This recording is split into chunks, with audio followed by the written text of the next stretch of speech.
तो कैसे हैं आप लोग? जी हाँ, कातिल इज बैक और आज आया हूं सेट मेथड्स के साथ। तो एक मिनट सबको समझ में आता है, लेकिन ये कातिल क्योंकि मेरे लाल इस तरीके से जिंदगी के 20, 21, 22 साल रगड़ने के बाद भी ना रोज तेरी सब्जी, इसके अलावा कुछ नहीं बदलने वाला। जिंदगी के 15 साल से मैंने तो एक ही चीज सीखी है, पढ़ोगे लिखोगे बनोगे नवाब। कौन सा नवाब? वही ईमानदार क्लर्क। ये एजुकेशन सिस्टम और ये नौकरी का पूरा इकोसिस्टम, ये पूरा एक कन्वेयर बेल्ट की तरह है। इस तरीके से डिजाइंड है कि इस पर चढ़े बकरे को ये केवल एक ईमानदार नौकर बना सकता है, मालिक नहीं बना सकता। पूछ ले भाई, नहीं पता कल काश कहने का भी मौका मिले या ना मिले। बलिदान इतना करो कि कल किसी की आस में ना रहना पड़े, और मेहनत इतनी करो कि कल आपको काश ना कहना पड़े।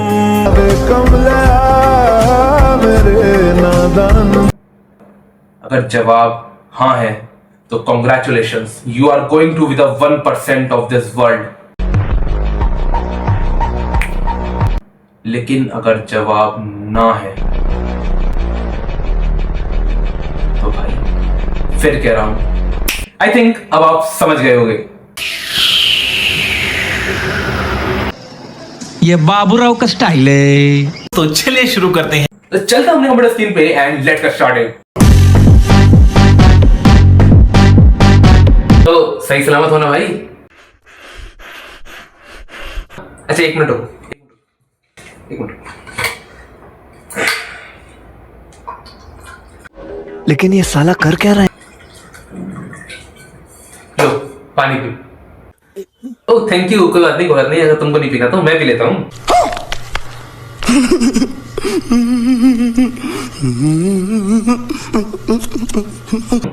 वैसे भी ये तो मैंने अपने लिए किया था।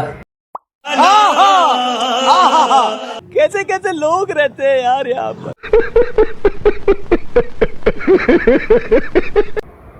आहा, मजा आ गया, मजा आ गया। बड़ा हरामी हो बेटा। Thank you. बोले बेटा मस्ते नहीं चीन टपाक डमडम। तो पिछली वीडियो में हमने सेट की बात करी थी, सेट ऑपरेशंस की बात करी थी। आज बढ़ता हूँ सेट मेथड्स की ओर। ठीक है, तो सबसे पहले मैं अपने VS कोड पर आऊंगा और यहाँ पर एक सेट बना लेता हूँ। सिंपल एक के नाम से बना लिया और एक रैंडम कुछ भी इसमें मैंने वैल्यूज दे दी। ठीक है, सेट इसको ऐसा करते हैं। ठीक है, और अब अगर मैं इसको प्रिंट कराऊंगा तो भाई जाहिर सी बात है कि ये मुझे डुप्लीकेट वैल्यूज हटाकर यूनिक वैल्यूज दे देगा प्रिंट करके। ये सब कुछ हमने देखा था। पॉइंट ये नहीं है, पॉइंट ये है कि अगर मुझे इसमें कोई एलिमेंट ऐड करना हो तो वो मैं कैसे करूंगा। अब कुछ प्राणी तो ऐसे होंगे जो बोलेंगे यार मतलब कुछ भी एलिमेंट ऐड करना है ना तो ले भाई एलिमेंट ऐड हो गया यहाँ पे। ठीक है, हाँ भाई हो गया, बट हर बार चीजें ऐसे नहीं चलती ना। इस समय तो आपको यहाँ दिख रहा है कि यार ये 6-7 वैल्यूज का सेट है और इनफैक्ट 6 ही वैल्यूज का है, डुप्लीकेट है साथ में। तो ठीक है, तो यहाँ पे आप चेंज कर रहे हो, बट रियल लाइफ एप्लीकेशन में ऐसा नहीं होता यार। ध्यान करो वो एग्जांपल जो मैंने आपको दिया था चैट जीपीटी वाला, कि वो पाइथन की डेफिनेशन उठाएगा अलग अलग जगह से तो उनका वो सेट बनाएगा। अब एक बात बताओ, वो सेट बना के उसने तैयार रखा और तुमने जब मांगा तो उसने यूनिक वैल्यूज उठा के तुमको दे दी।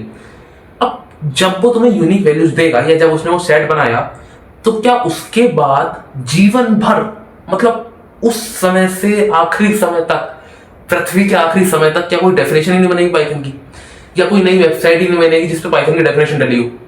तो यार ऐसा तो नहीं हो सकता ना। हर दिन नई डेफिनेशन आएगी, हर दिन नई वेबसाइट बनेगी जिसपे वो डेफिनेशन डाली जाएगी, तो हर दिन डाटा अपडेट होगा और इनफैक्ट दिन में कई बार अपडेट होगा। और जब जब वो अपडेट करेगा डाटा को तो उसको कोई ना कोई नई डेफिनेशन ऐड करनी होगी, या फिर ऐसा हो सकता है कि कोई डेफिनेशन आउटडेटेड हो गई हो तो उसको वो हटाएगा भी। तो हर बार वो ऐसा तो नहीं कर सकता ना कि एक फ्रेश सेट बनाएगा, पाइथन की डेफिनेशन नहीं आ गई फ्रेश सेट बनाओ। नहीं बोले चीन टपाक डमडम। हर बार वो ऐसा नहीं कर सकता ना कि एक फ्रेश मेमोरी एलोकेट करे या फिर पुरानी मेमोरी को रीसेट करे और नई मेमोरी उसके लिए एलोकेट करे। तो भाई ये काम पहली बात तो बहुत रिस्की है, क्योंकि हो सकता है ना कि पुरानी मेमोरी ढंग से क्लीन आउट ना हो पाए या फिर ज्यादा अच्छे से क्लीन आउट हो जाए। समझ रहे हो? समझ रहे हो ना? तो उस तरह की सिचुएशंस को प्रिवेंट करने के लिए ऐड और रिमूव फंक्शंस का यूज किया जाता है। और ऐसे बहुत सारे फंक्शंस हैं जो अपडेट करते समय काम में आते हैं। हर दिन नई चीजें अपडेट होती हैं, पुरानी चीजें डिस्कार्ड होती हैं, तो अपडेट रहने के लिए इन्हीं फंक्शंस का यूज किया जाता है। आज हमारे पास ये 7 वैल्यूज का सेट है, तो हमें लग रहा है कि यार ऐसे चेंज कर सकते हैं, बट रियल टाइम एप्लीकेशन सोचो ना कि किस तरीके से चीजें काम करती हैं बड़े लेवल पे, तो वहां पर इन्हीं चीजों की जरूरत होगी। ठीक है, तो यार बहुत हो गया मेरा ज्ञान, चलते हैं अपने ऐड फंक्शन की ओर। भाई मुंह की बात छीन ली।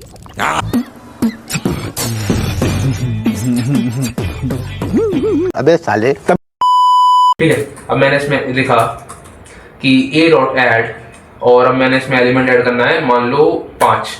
ठीक है, उसके बाद ये दोबारा से मैं प्रिंट स्टेटमेंट यहाँ से कॉपी कर लेता हूँ और यहाँ पे पेस्ट कर दिया। ठीक है, अब अगर मैं इसको चलाऊंगा तो देखो अच्छा 5 था इसमें ऑलरेडी, कोई ऐसा नंबर जो इसमें ना हो, 8।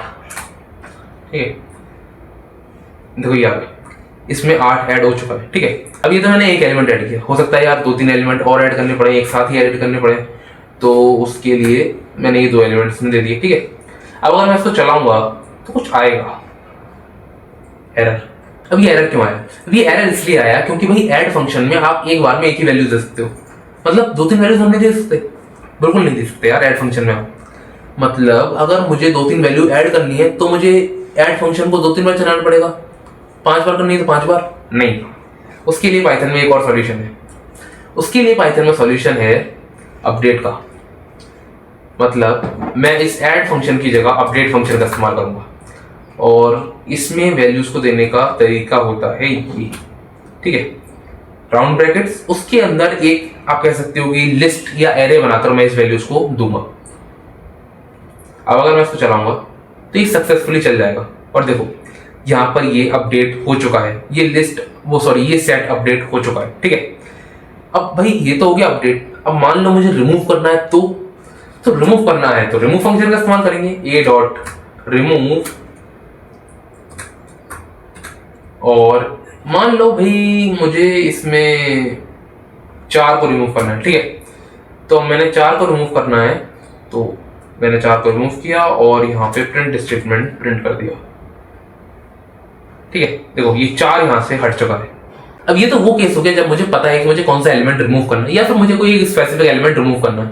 मान लो मुझे एट रैंडम कोई एलिमेंट रिमूव करना है, तो उसके लिए मैं इस्तेमाल कर सकता हूं पॉप का, a डॉट पॉप, और मैंने इसको चलाया। उसके बाद अगेन मैं इसी प्रिंट स्टेटमेंट को यहाँ से कॉपी, ये पेस्ट, इसको जब मैं चलाऊंगा तो एट रैंडम कोई भी एलिमेंट यहाँ से रिमूव हो जाएगा। देखो यहाँ से 4 रिमूव हुआ था, और यहाँ से क्या रिमूव हुआ, 1 5 0, हाँ एट रैंडम यहाँ से 0 रिमूव हो चुका है। ठीक है, अब एक बात समझो कि यार मुझे यहाँ पता है कि 4 जो है वो मेरे सेट में एग्जिस्ट करता है, तो मैं उसको रिमूव करना चाहता हूँ। मान लो कि ऐसा भी तो केस हो सकता है कि मुझे ना पता हो कि मेरे सेट में यार ये एलिमेंट है या नहीं है। कोई बड़े लेवल पर सोचो कि मतलब एक बड़ा सेट है जिसमें बहुत सारी वर्किंग मैं कर चुका हूँ, नीचे बहुत आ चुका हूँ उसमें कोड में, और मुझे नहीं ध्यान कि यार मैंने 4 को, या फिर लेट सपोज 41 मेरे सेट में था, मैंने इनिशियली 41 लिया था और उसको मैं रिमूव करना चाहता था, लेकिन अब ध्यान नहीं मैंने को रिमूव करा या नहीं करा, तो मैं एक बार इसको 41 लिख के ये फंक्शन चला दूंगा, तो मेरा जो एलिमेंट है अगर होगा तो रिमूव हो जाएगा, नहीं होगा तो रिमूव होने का सवाल ही नहीं है। ठीक है, बट अगर इस चीज को मैं रिमूव फंक्शन की मदद से करूंगा ना, तो कुछ सुंदर सी चीज मुझे देखने को मिलेगी, और वो है ये एरर। क्योंकि remove function in the case अगर एलिमेंट एग्जिस्ट नहीं करता तो आपको एरर देगा। उसके लिए आपको यूज करना पड़ेगा डिस्कार्ड फंक्शन का, जो इस पर्पस को मीट कर पाएगा। 41 अगर होगा तो रिमूव हो जाएगा, और अगर नहीं होगा तो वो रिमूव नहीं होगा। ठीक है, मैंने इसे 41 ऐड ही कर दिया, और उसके बाद अब देखो 41 यहां से रिमूव हो चुका है। ठीक है, आई थिंक आप समझ गए होंगे। रिमूव फंक्शन तब काम करता है जब हम डेफिनेटली श्योर हो कि यार ये एलिमेंट हमारे सेट में एग्जिस्ट करता ही है। अगर हम श्योर नहीं है तो हम डिस्कार्ड फंक्शन का इस्तेमाल करेंगे। भाई होगा तो रिमूव होगा, नहीं होगा तो एरर तो नहीं आएगा, कम से कम प्रोग्राम अटकेगा तो नहीं, तो उस केस के लिए डिस्कार्ड फंक्शन होता है। ठीक है, ये हो गया ऐड फंक्शन, ये हो गया रिमूव फंक्शन, अपडेट हो गया, और डिस्कार्ड हो गया, पॉप हो गया। अब मान लो भाई खराब बात तो हम भी करते हैं ना, या मैंने ये a डॉट ऐड और मैंने इसमें दे दिया जोकर, क्या ये चलेगा? चला के देख लेता भाई। तो देखो ये जोकर यहाँ पे इसमें आ चुका है, पर यार अब मुझे अपने सेट को रीसेट करना पड़ेगा।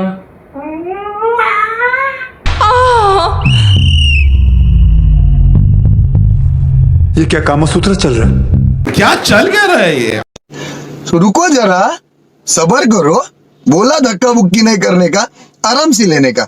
हाँ। यार 2 साल पहले जब मैं एक छोटा सा प्यारा सा नन्हा सा मुन्ना सा बच्चा था, जब मुझे पाइथन का पी भी नहीं आता था, तब मेरी अपने दोस्त के साथ शर्त लगी थी और उसने बोला था कि देख न्यूमेरिक सेट में मैं स्ट्रिंग वैल्यू को भी ऐड कर सकता हूँ।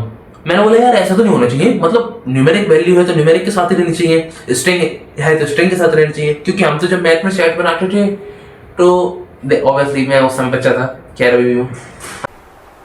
चल झूठा। तो उस समय मेरी अपने दोस्त से शर्त लगी, उसने बोला कि यार तू स्ट्रिंग वैल्यू का ऐड, मैं कह रहा हूँ हो ही नहीं सकता। तो उसने बोला कि अगर हो गया तो तू उस सेट को रीसेट कर देगा। मैंने कहा बिल्कुल डन।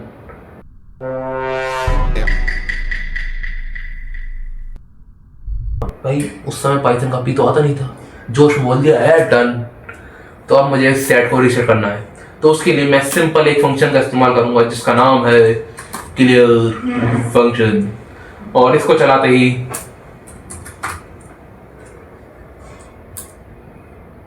मेरी 5 मिनट की मेहनत बर्बाद।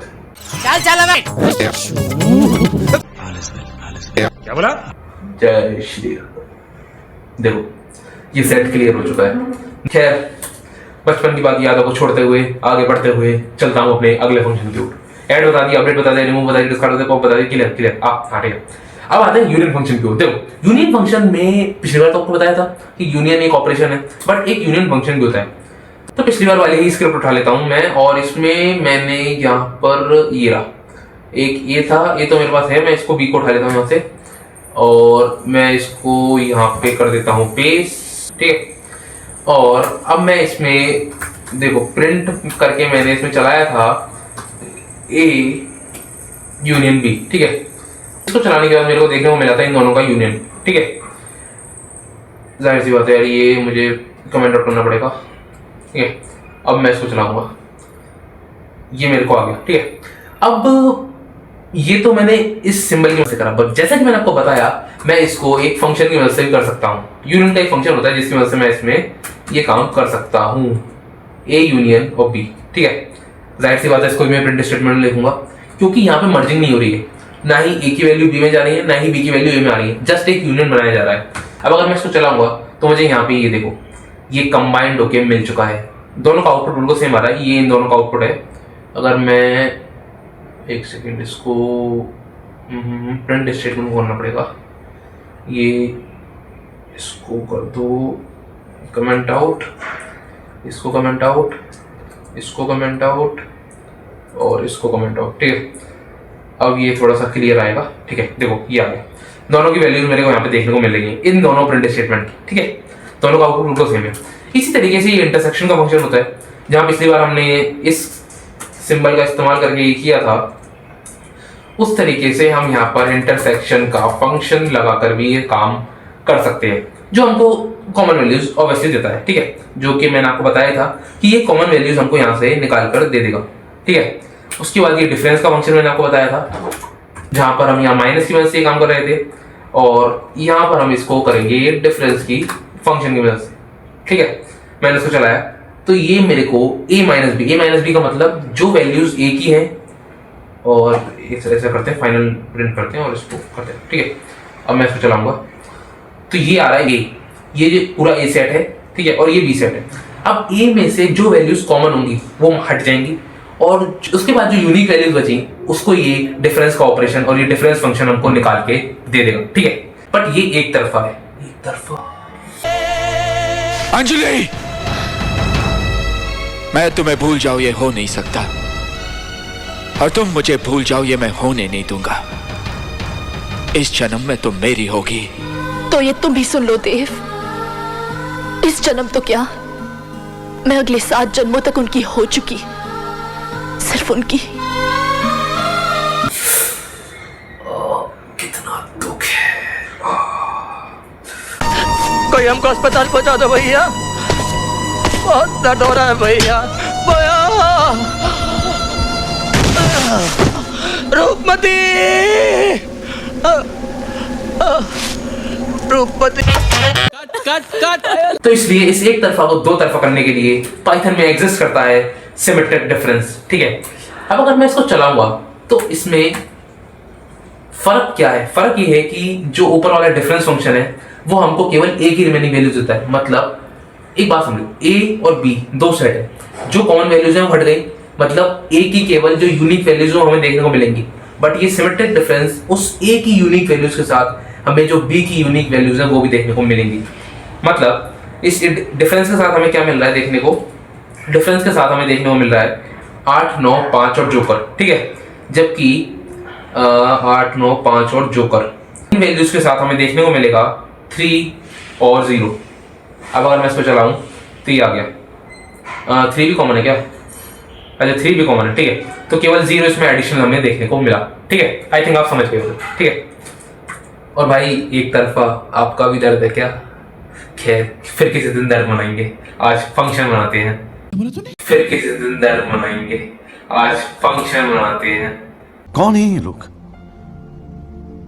कहां से आते हैं? ठीक है, देखो जो मेजर फंक्शन है वो हो चुके हैं। उसके बाद ये 3 फंक्शंस और मैंने लिखे यहाँ पे, ये रिलेशनशिप फंक्शन है, मतलब जस्ट एक रिलेशन सेटअप करने के काम में आएंगे। और इन कराने के लिए मैं इस पूरे कमेंट आउट करूंगा। ठीक है, उसके बाद मैं इसको यहाँ पे पेस्ट कर देता हूँ, इसी कोड को बताता हूँ फिर क्या चीज़ है ये। देखो यहाँ पर एक सेट है ए 1 और 2 और एक सेट है बी 1, 2 और 3। आप इसको समझ सकते हो चाइल्ड और पेरेंट की रिलेशनशिप। ठीक है, मतलब ए चाइल्ड है और बी पेरेंट है इस हिसाब से, क्योंकि बी पे मतलब बी की वैल्यूज ज़्यादा है और ए की वैल्यूज कम है, तो ए चाइल्ड हो गया और बी पेरेंट हो गया। तो ये यही पूछ रहा है, क्या ए इज सबसेट? सबसेट मतलब चाइल्ड। क्या ए इज चाइल्ड ऑफ बी? अगर हम इसको चलाएंगे तो हमें आउटपुट देखने को मिलेगा ट्रू। ठीक है, क्योंकि है भी वही, जो ए की सारी वैल्यूज हैं वो बी में आ रही हैं, मतलब ए इज चाइल्ड ऑफ बी। ठीक है, तो ये चीज हमें ट्रू देखने को मिल रही है। अब इसका जो अगला फंक्शन है ये सुपर सेट, ये बिल्कुल इसका उल्टा है।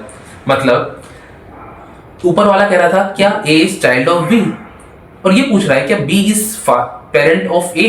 भाई सीधी बात है, मतलब बात एक ही हो रही है, केवल घुमा फिरा के हो रही है। क्या ए बी का बच्चा है और क्या बी ए का फादर है या पेरेंट है, जो भी आप कहो। ठीक है, तो दोनों ही केस में ये ट्रू है। बट मैंने बोला ना यार कि जस्ट एक रिलेशनशिप फंक्शन है, थोड़ा बहुत इनका यूज आता है। बता ही रहा हूँ कि यार बस एक नॉलेज में आपकी रहे कि अगर कभी यूज आए तो पता होना चाहिए कि यार ये चीज एग्जिस्ट करती भी है। ठीक है, और अब एक ही ये काम में आता है यार, ये बड़े लेवल काम में आता है। इसको भी कमेंट आउट कर देता हूँ और यहाँ से देखो ये है, क्या ए इज डिसजॉइंट ऑफ बी। मतलब डिसजॉइंट का मतलब क्या होता है, पहले तो ये समझो। डिसजॉइंट का मतलब होता है यूनिक, मतलब ए सेट और बी सेट में अगर डिसजॉइंट चेक करा जा रहा है ना, तो ये चेक करा जा रहा है कि ए सेट और बी सेट दोनों यूनिक सेट है आपस में। मतलब ए की कोई वैल्यू बी में नहीं आ रही, बी की कोई वैल्यू ए में नहीं आ रही। समझ गए? ए और बी आपस में यूनिक सेट है, तो यही चेक होता है। डिसजॉइंट का मतलब यूनिक सेट चेक कर रहे हैं, क्या इनके अंदर जो वैल्यूज आ रही है वो यूनिक हैं, कॉमन तो नहीं है कोई। अगर मैं इसको चलाऊंगा तो मुझे यहाँ पर ट्रू देखने को मिलेगा, क्योंकि भाई इसमें कोई भी वैल्यू कॉमन नहीं है। और अगर मैं इसमें एक कॉमन वैल्यू डाल दूं तो यहाँ पे ये फॉल्स हो जाएगा। ठीक है, अब मैंने बोला इसका यूज आता है। यूज कहाँ पर आता है? यूज आता है इमेज प्रोसेसिंग में, और भी कई जगह यूज आता है, लेकिन जो सही मायने में सही लेवल पे जो यूज आता है वो इमेज प्रोसेसिंग या इमेज पार्सिंग आप कह सकते हो कि उसमें यूज आता है। डिसजॉइंट एलिमेंट्स का एक ऑल्टरनेटिव सेट बनाया जाता है जहां पर वैल्यूज चेक करी जाती हैं और इमेज को समझने में इसका यूज आता है। देखो थोड़ी सी डीप कन्वर्सेशन है, अगर कभी फुर्सत मिली तब बात करेंगे। ठीक है, अभी के लिए आप ये समझो कि इसका यूज आता है इमेज प्रोसेसिंग जैसे बड़े लेवल पे भी इसका यूज आता है। ठीक है, तो बस गाइस आज के लिए तो इतना ही। मिलूंगा आपसे अगली किसी वीडियो में, और उम्मीद करता हूँ आपको आज का सेशन समझ में आया होगा और मजा ही बहुत आया होगा। एंड रिमेंबर, कातिल विल बी बैक। तो क्या करूं, तुम्हारी आरती उतारूं? मैं जा रहा हूँ। अरे तू जा रही, मैं नहीं जाऊंगा।